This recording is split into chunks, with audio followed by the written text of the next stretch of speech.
อกหักในห้องพักสีมนซึมเศร้า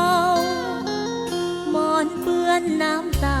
ไว้กอดเวลาที่คือทอดเขาหนังสือศาลาคนเศร้าไว้อ่านยามเหงาเตือนใจเจ้าของเปิดภาพเก่าหาเขาวันวานอัลบัมแห่งความช้ำมองพักใจลี้ลบในมุมสงบยามเงาเข้าครองปิดไฟทุกดวงในห้องกอดเขานั่งมองมุมห้องร้องไห้เป็นมุมมนของคนเงาในห้องเช่ากลางกรุงเมืองไกลจากบ้านเมืองมาโดนคนแปลกหน้ารังแกหัวใจจักสิหันหน้าหาภัยนั่งน้ำตาไหลคือทอดบ้านเฮามุมเงาของสาวอกหักในห้องพักที่บ่มีเขา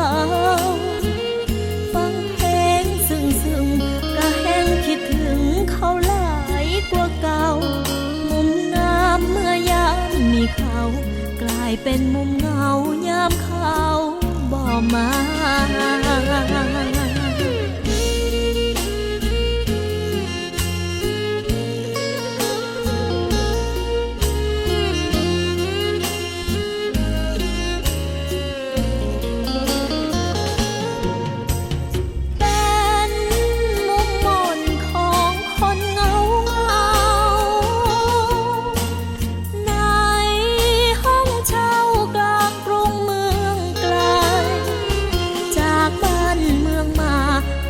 คนแปลกหน้ารังแก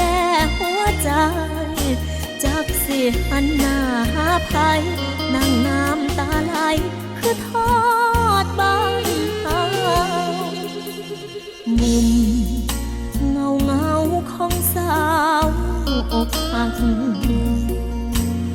ในห้องพักที่บ่มีเขาฟังเพลงซึ้งก็แห้งคิดถึงเขาหล